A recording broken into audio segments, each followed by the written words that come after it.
Well, good morning, everyone. Or as one of my good friends says, God morning, everyone. And I really like that. So I'm going to say that to everyone. God morning, everyone. Well, God morning, Jim. Welcome to Genesis. I'm so glad you're here to spend your morning with us today. My name is Dave, and I am a practitioner and a ministerial student, and I will be your host today. Our online host is Eric. At least I'm going to assume that. Thank you so much for confirming that for me. And if you're watching on Facebook, I invite you to say hello in the comments, because I love reading that. So now I'm going to invite you all to join in reading our mission and vision statements. Our mission: we are building a vibrant community, cultivating a garden of spiritual growth, honoring vulnerability, creating a safe place of comfort and peace for all are welcome and accepted. In our vision, Genesis is a bright beacon with an unshakable heart of love, accepting all, a home for the soul where we each creatively express our spiritual brilliance. And I know that you all express your spiritual brilliance here. And so we'll move on to our announcements. We have name tags available, so feel free to grab a name tag, because I forget people's names, so it's always a good thing when we have the names.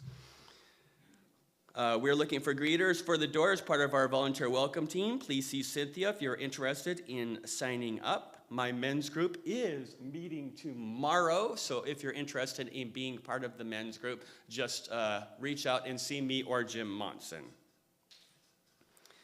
Calling all Genesis family and friends, we are going to build tiny homes with sound foundations Sunday, May 4th. Joy. Wouldn't that be a cool way to celebrate your birthday? I just had to say that there since you're here today. I love you, Joy. So if you're interested in doing that, once again, sign up at the welcome table. And it's that time again. Join us for a community meeting on May 18th after service. We'll be going over the board. We'll be doing our announcements, and any questions or concerns or anything you have, just come together and just be a part of that celebration with us. There is no practitioner meeting today. It's Easter Sunday, so we all can celebrate it however is beneficial for us. All right, so we'll move on. And we're going to skip that one for now. Thank you for that. We'll go on to that another time, but I appreciate that slide. We will be having a love visioning team. I'll just briefly announce that right now because that's a part of my thing.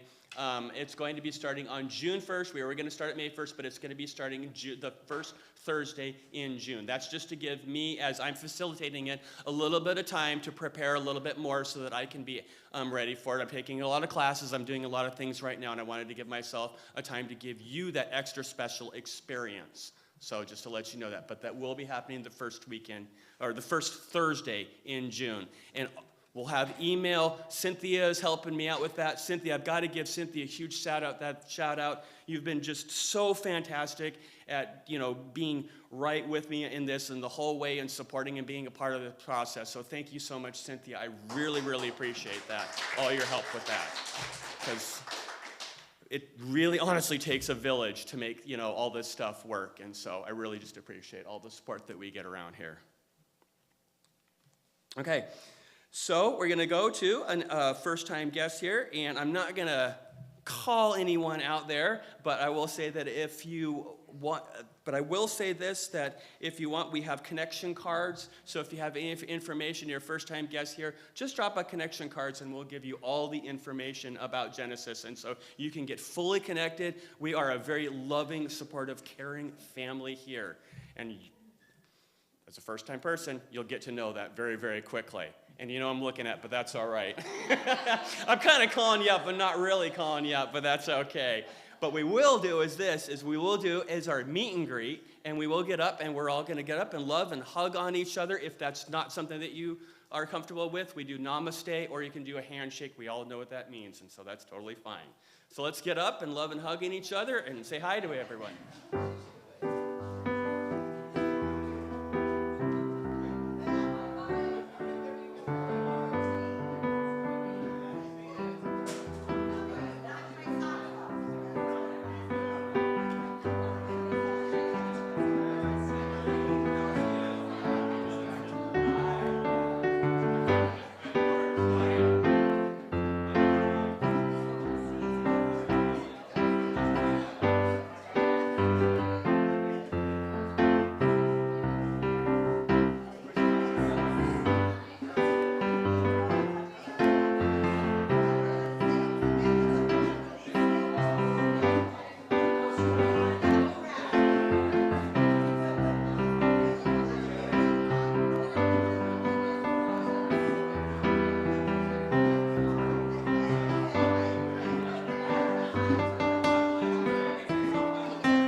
we will have much more time for all of this absolute fellowship and getting to know each other after service.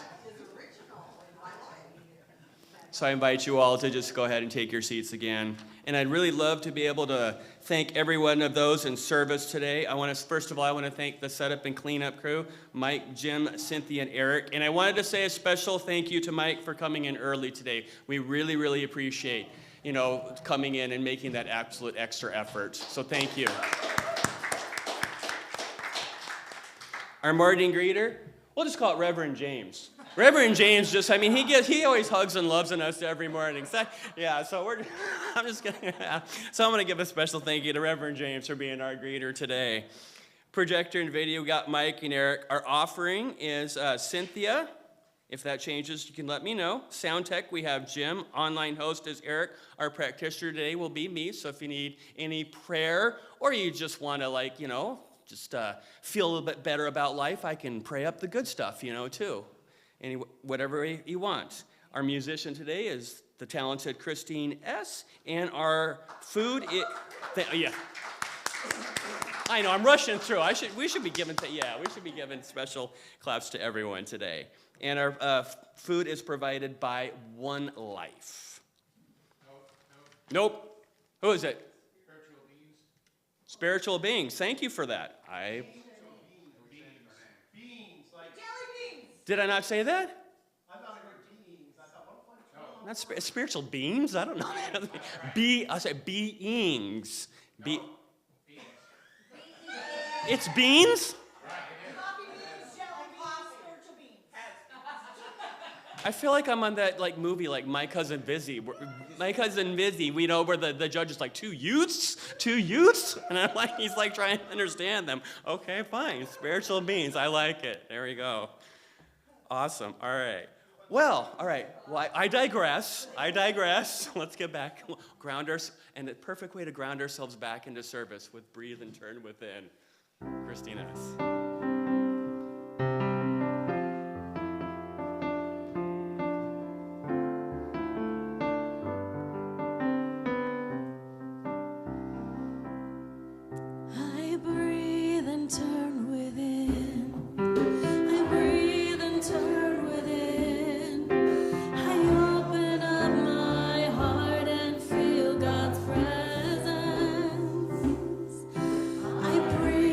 Turn within.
So today's reading comes from the Science of Mind magazine,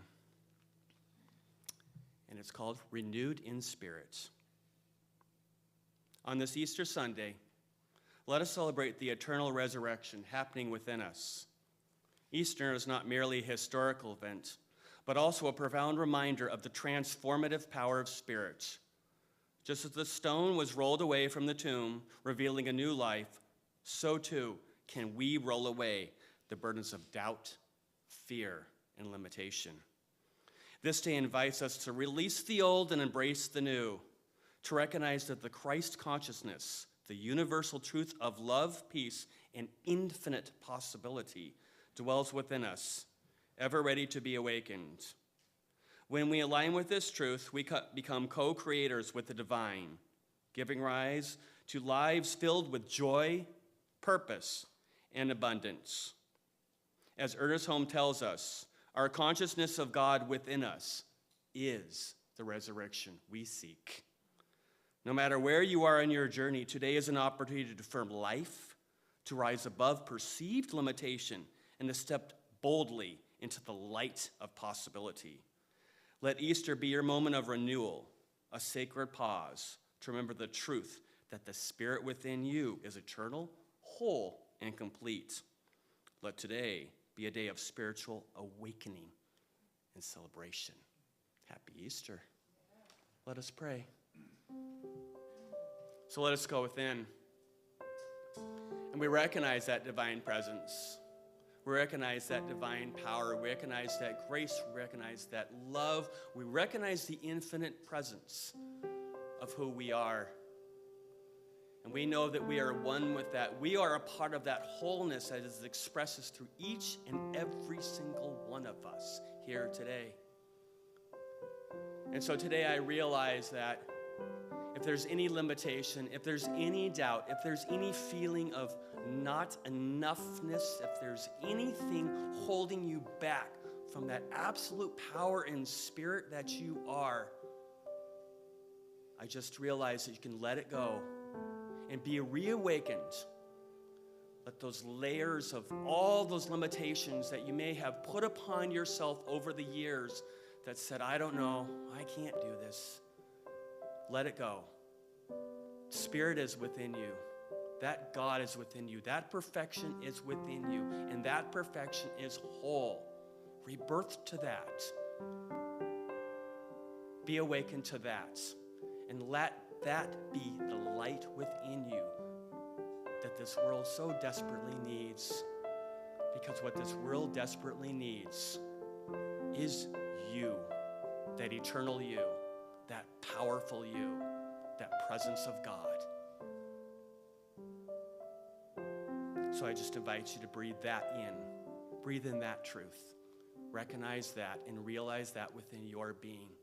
And just give great gratitude and thanks for it, knowing that is the perfection of who you are. And so with that, I release these words into that great law of life that only says yes. Yes to you, always and forever. And together we affirm by saying, and so it is. ChristineEss Young. Good morning, everyone, and happy Easter. So in celebration of this beautiful day, I want to share with you a song I just wrote about 2 weeks ago, and it's repetitive, and if it starts to get in your ear, please sing along with me. I would love that so much.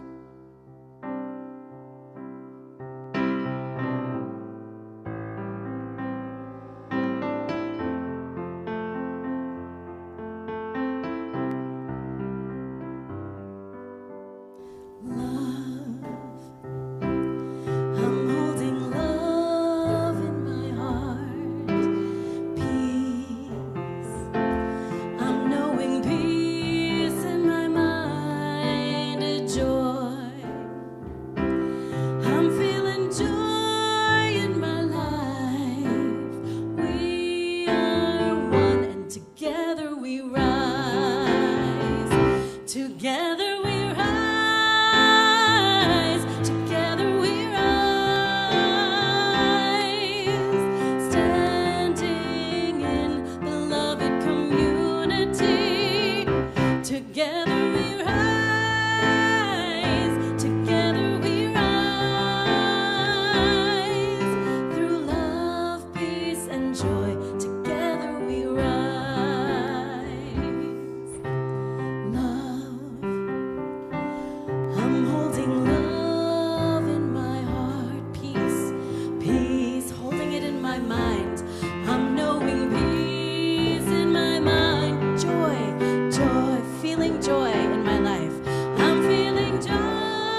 Together we rise.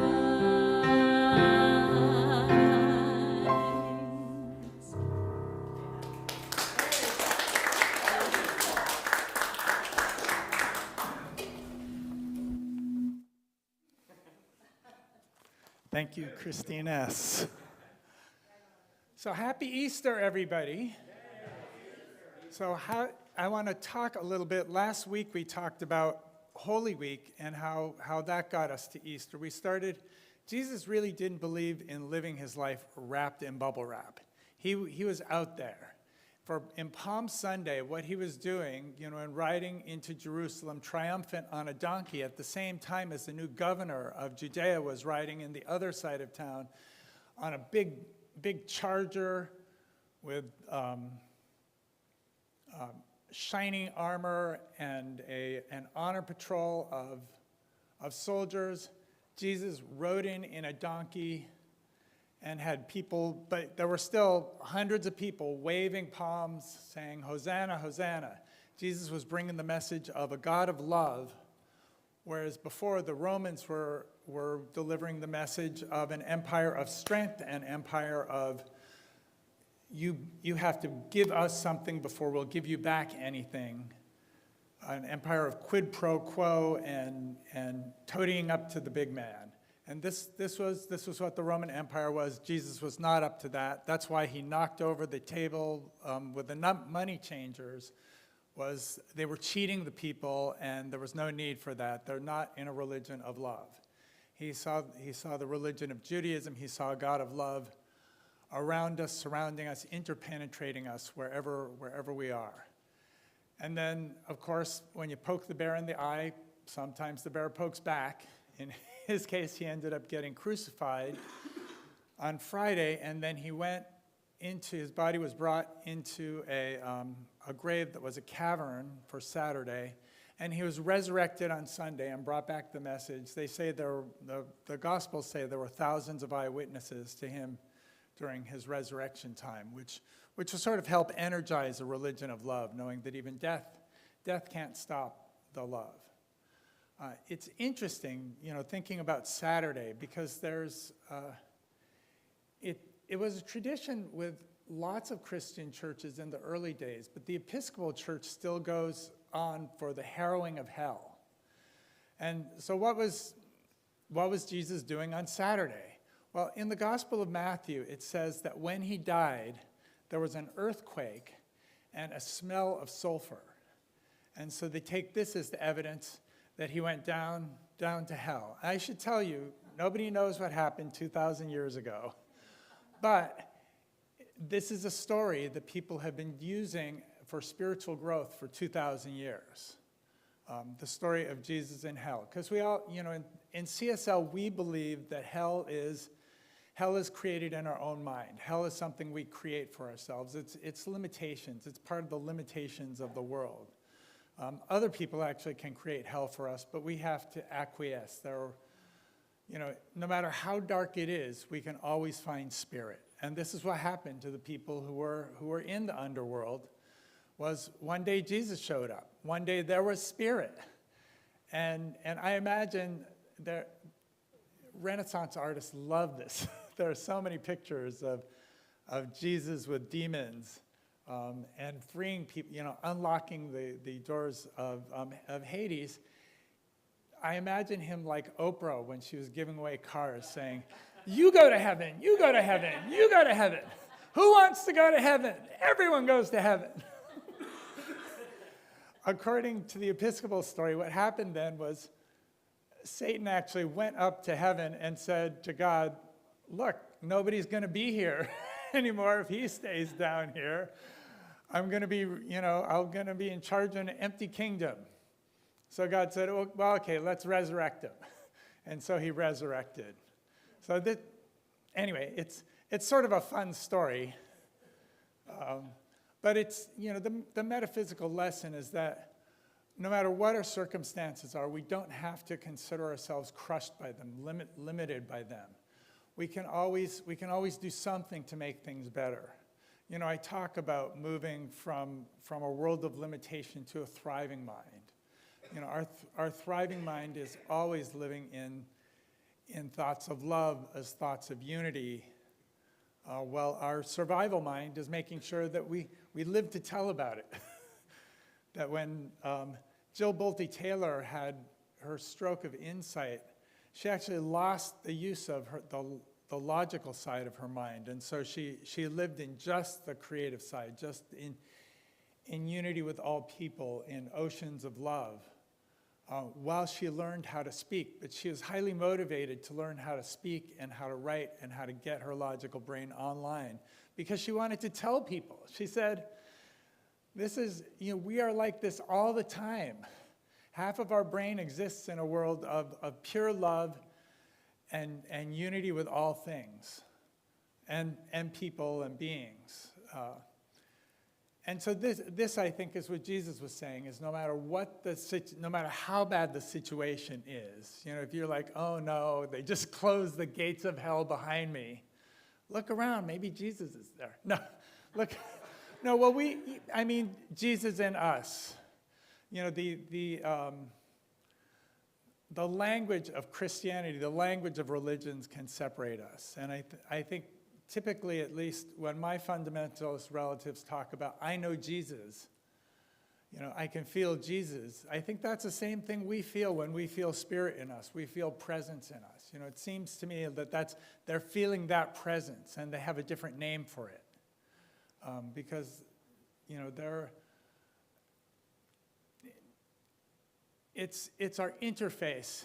It's our interface, from our humanity to our spirit is how we connect with it. Some people connect to the name Jesus and this presence. Some people connect through spirit. When my mother, a lifelong atheist, joined Overeaters Anonymous, she said, I like everything about it except for the God part. And they said, well, it's the God of your imagination. It's the God of your comprehension. She's like, so what kind of God could you imagine? And for her, it's a God of science and physics and, the universe going, a God that's sort of making sure things keep going. And that worked for her, and she lost, 80 pounds. So, but more than that, she was much happier.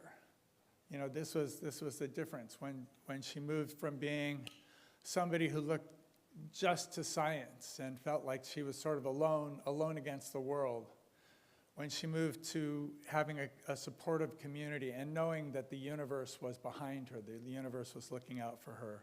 She's happier, and it was more fun to hang around with her.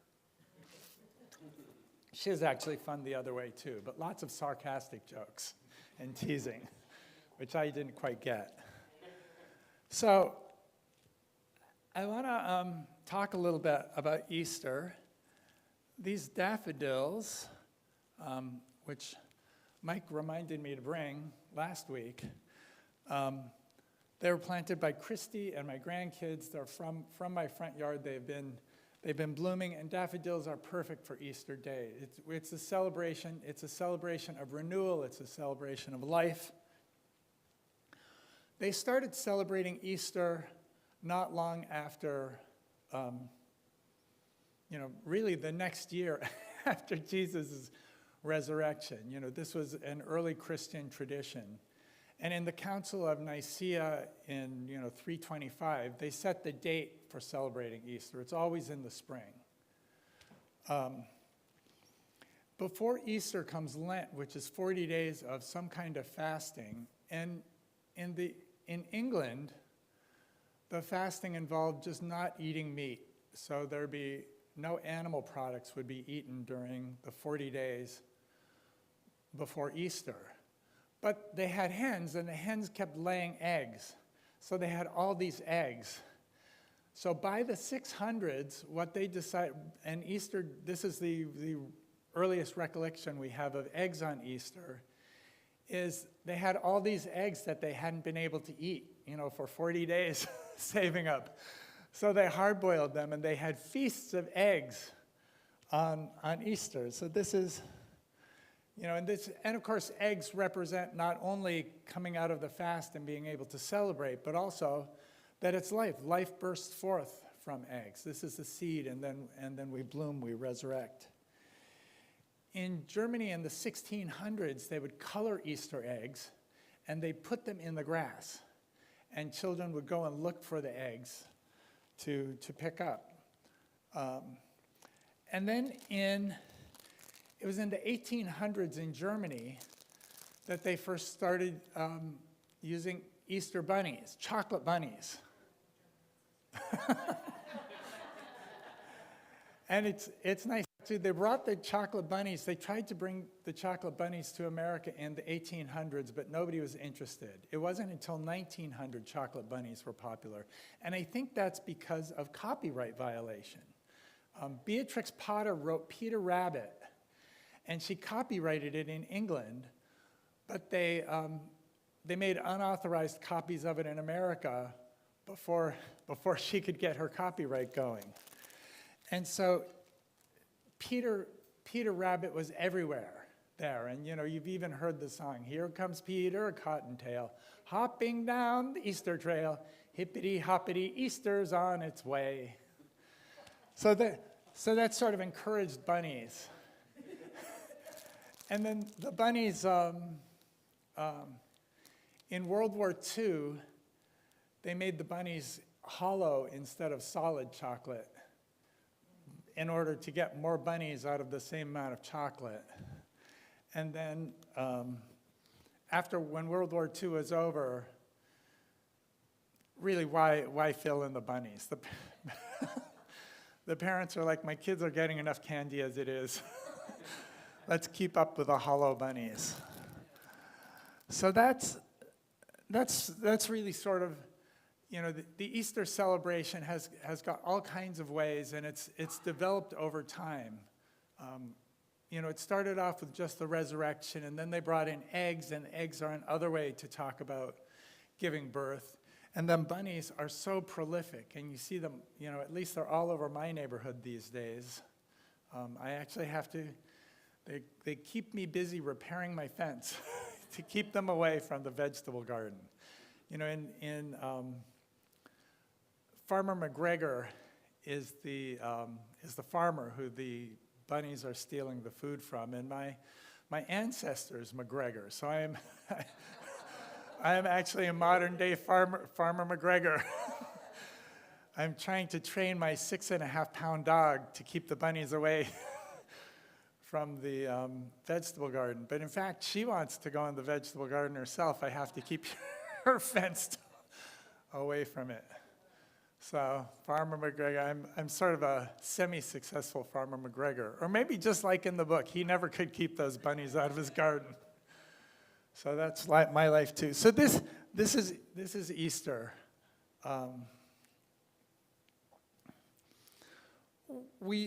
This also, Earth Day is coming up. A lot of people are celebrating Earth Day today. Tuesday is the official Earth Day.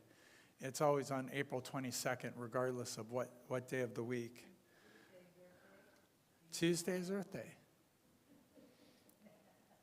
And but before we get to Earth Day, I want to talk about habit stacking, because we've been talking about being in our thriving mind, being in our creative mind, being in the part of our mind that is always creative, wanting love, feels unification with everybody and all things, versus our survival mind, which keeps us going, which allows us to communicate, which allows us to calculate wonderful things. And how do we balance between them?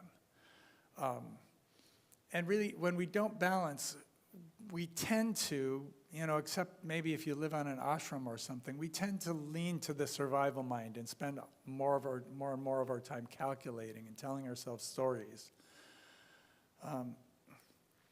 So habit stacking is one way to sort of build in your days breaks into your creative mind. I've talked about how to do like 10-second mindfulness breaks or 1-minute mindfulness breaks during the day. Habit stacking allows us to tie one habit to another So for example, first thing when I get up in the morning, as soon as my feet touch the ground, I say, today is a beautiful day. And this is something I can use. I know it's a beautiful day already before I see it because I'm going to make it a beautiful day. I'll use my creative mind to create beauty in the day, to create, spot, and find all the beauty that I see. And so I found since I've been doing this, the days are more beautiful. My sister-in-law loves this one where when she makes her coffee in the morning, she does mindful coffee making.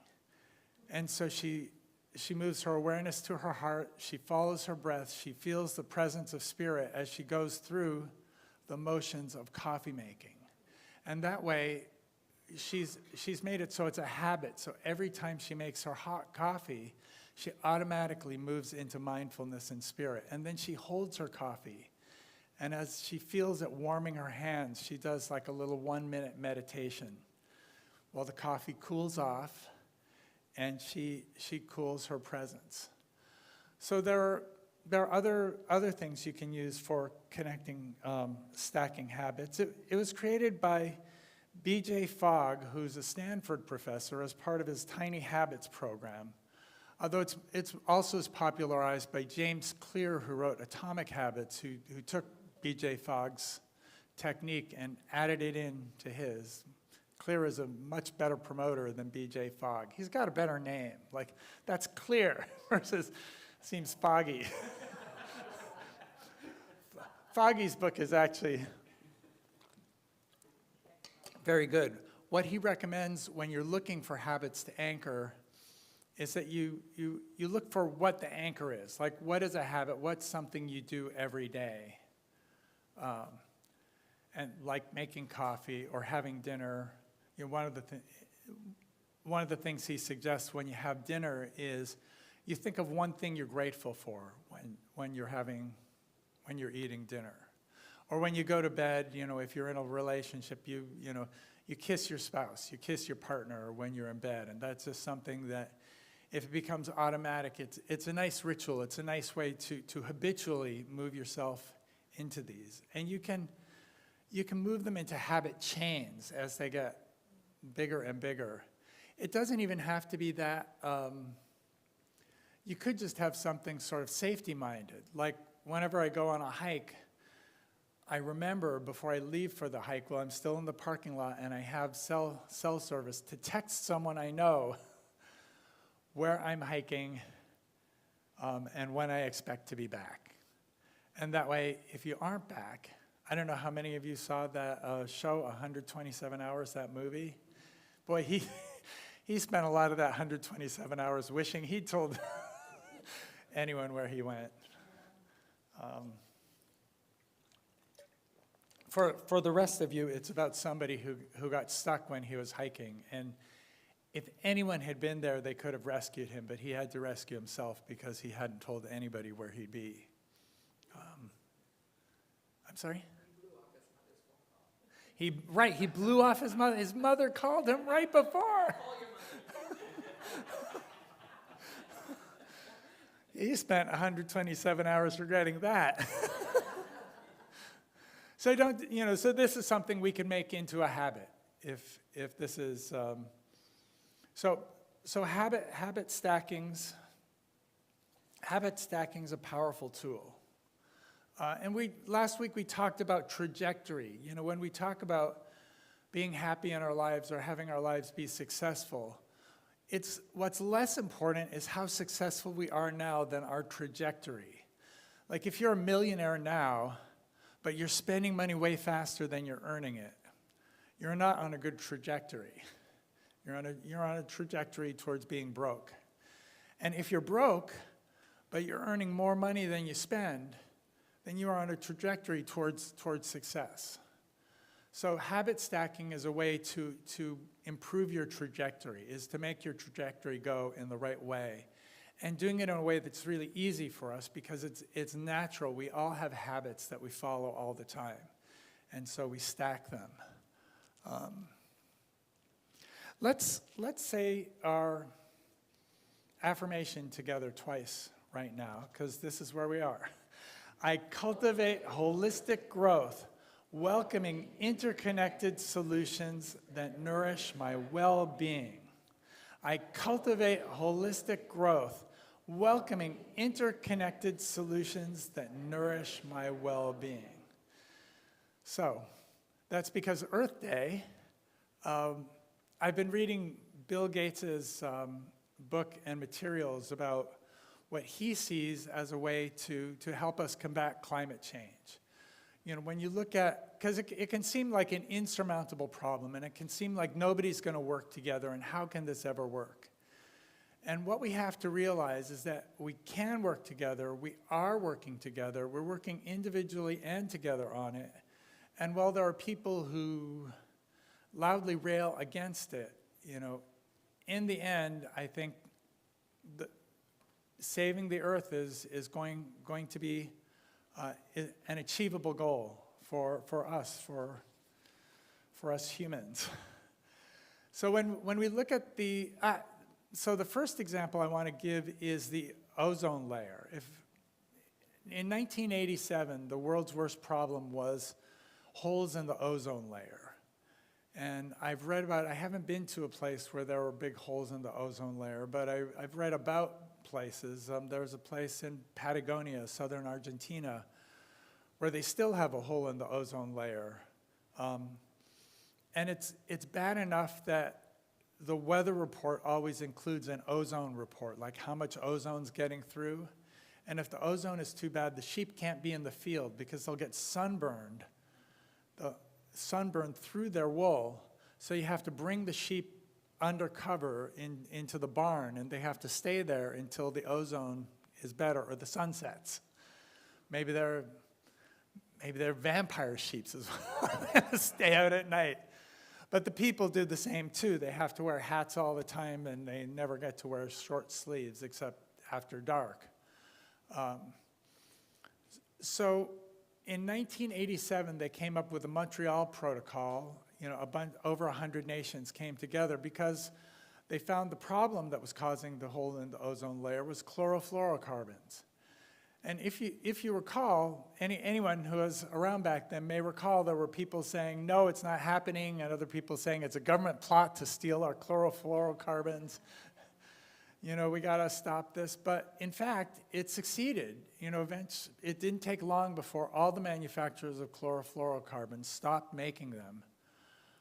We found replacements that at first weren't as good, but now they're just fine, the replacements for chlorofluorocarbons. And the holes in the ozone layer, they're not completely closed. That place in Patagonia still has bad ozone days where they have to bring the sheep inside.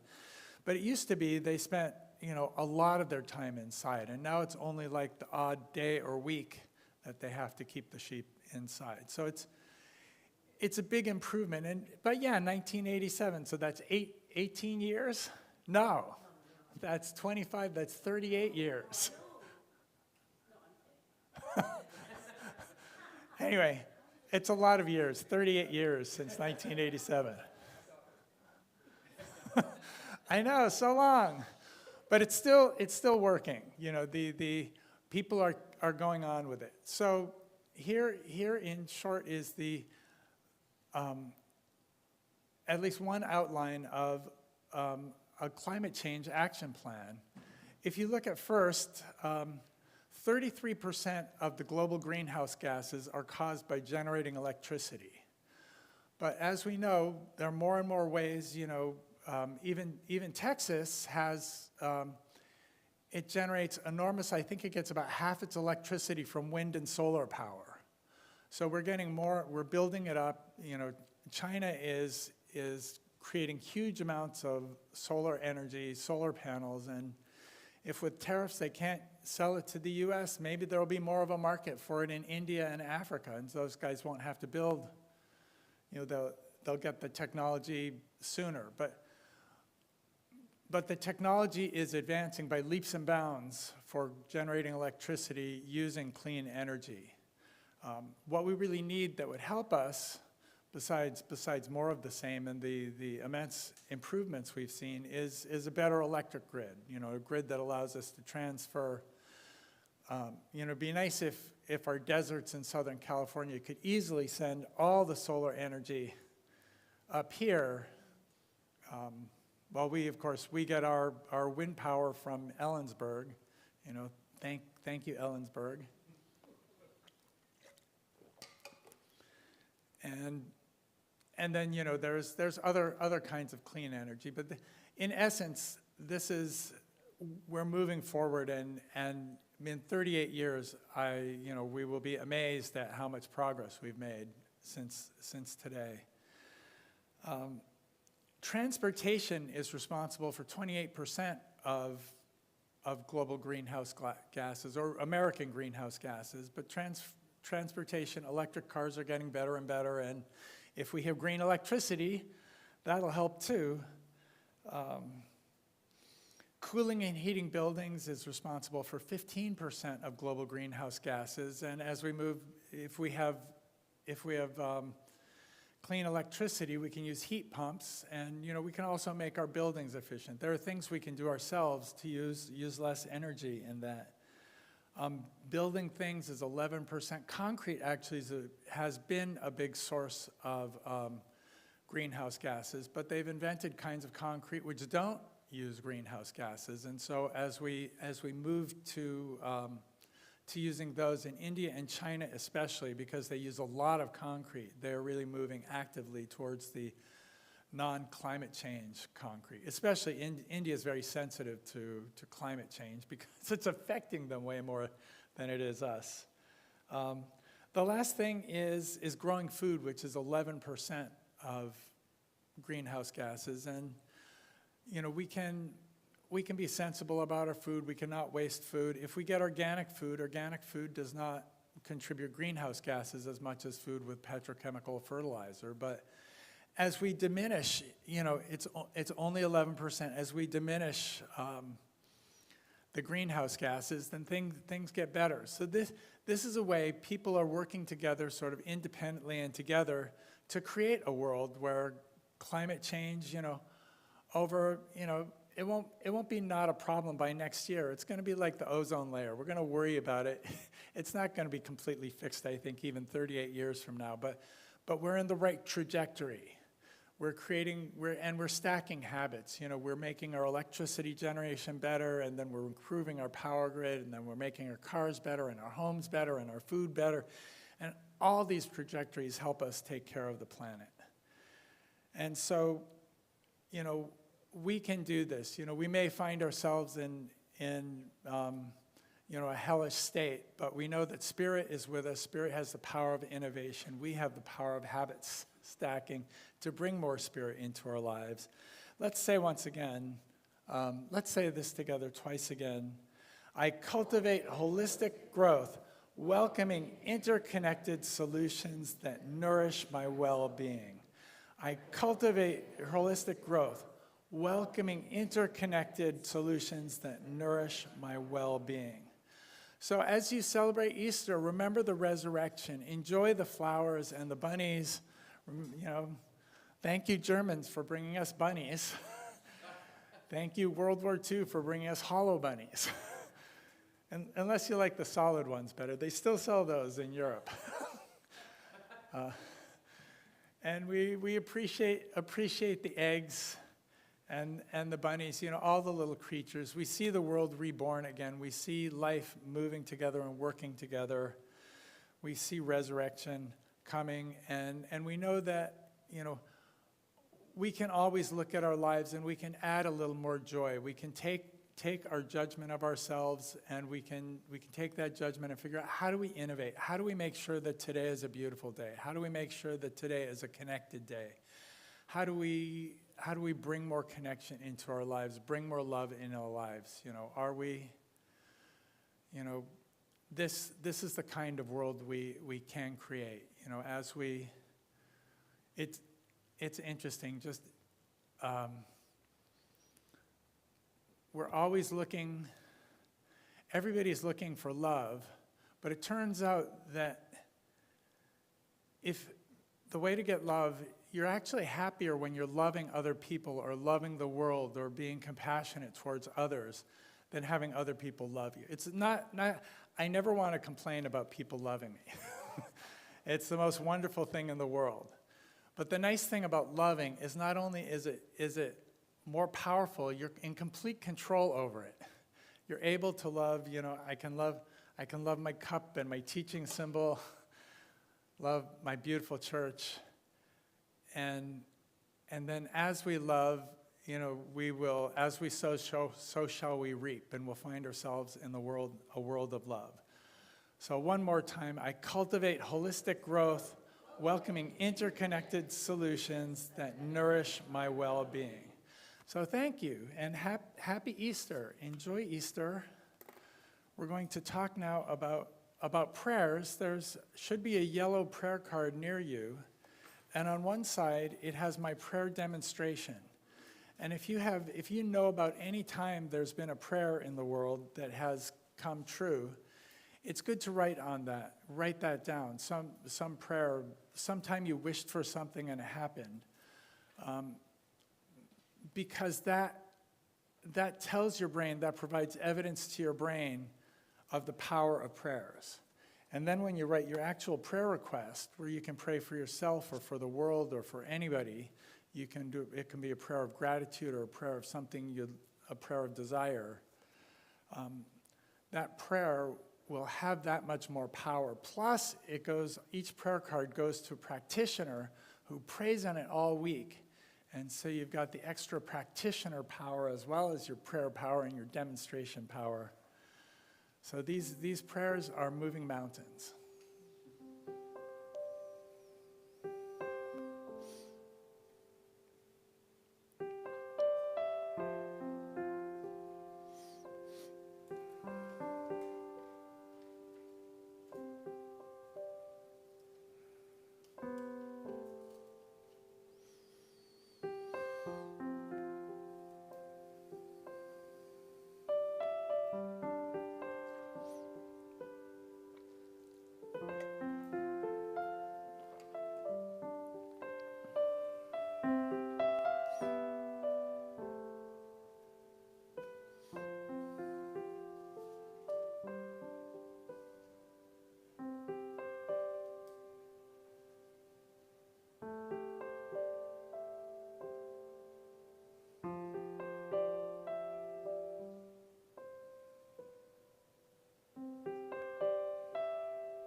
Choice each new day brings, and with every step you take, bless the progress that you make. The reason you live is there in every gift you give. Love your life, love your dreams. You will do amazing.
Just enjoy what this day brings, and you will do amazing things.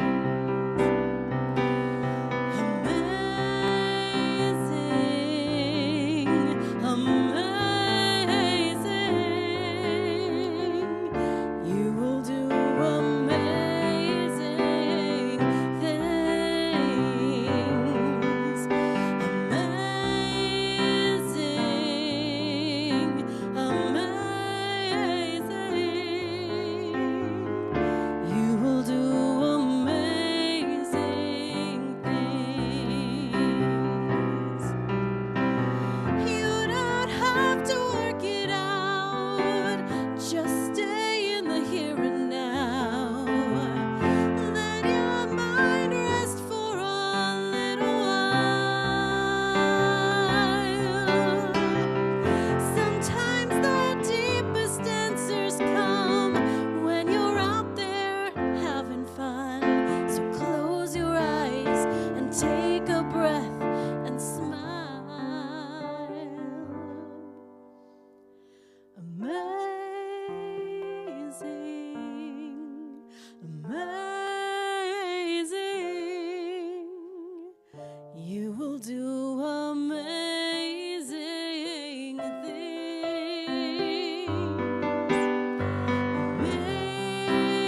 Amazing, amazing. You will do amazing things.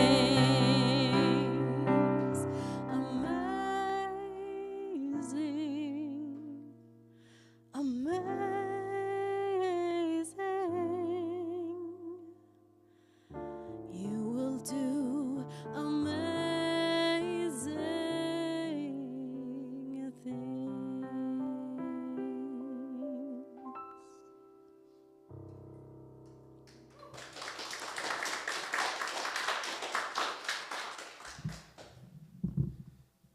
Amazing.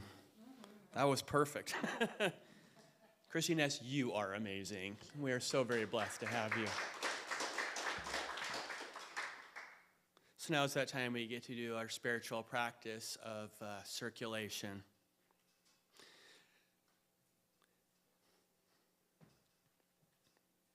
And so I'll just invite you all to get my little place here, where I am in my script here.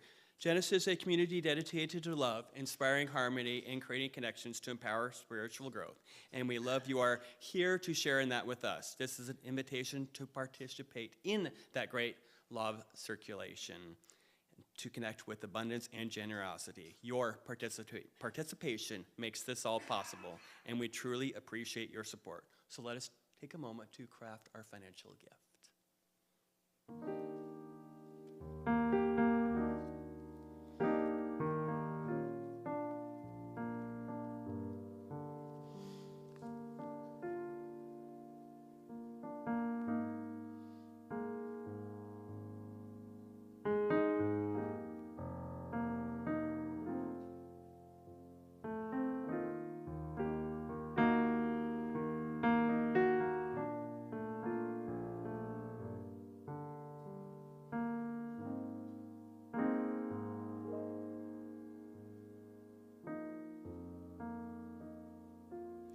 And now I invite you all just to hold your prayer request and your offering next to your heart as we say our offering blessing together.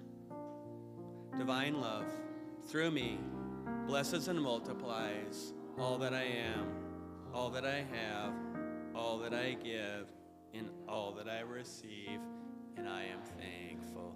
And now, Cynthia, I invite you all to just go around and collect our offering blessings, and we will sing our song, Stepping into the Flow, together.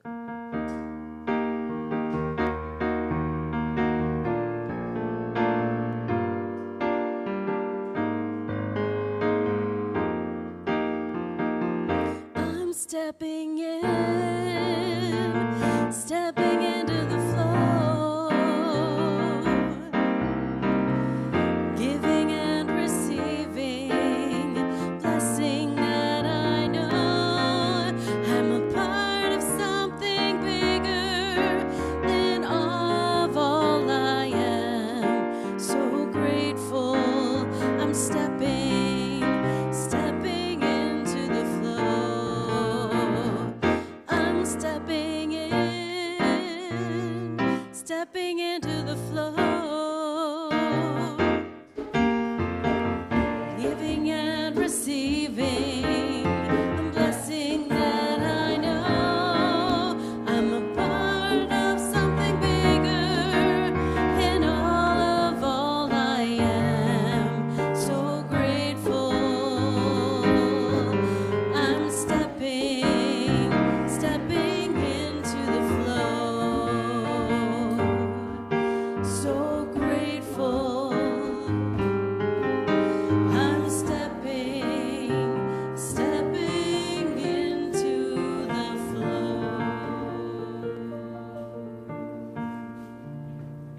Fruits come forth, do powerful works. We bless the givers, knowing that as we give, we receive tenfold. In deep gratitude, we give thanks. And so it is. So I thank you all for joining us today. We will stand and sing our closing song. If you need some prayer after service, please come see me. Let us stand and sing.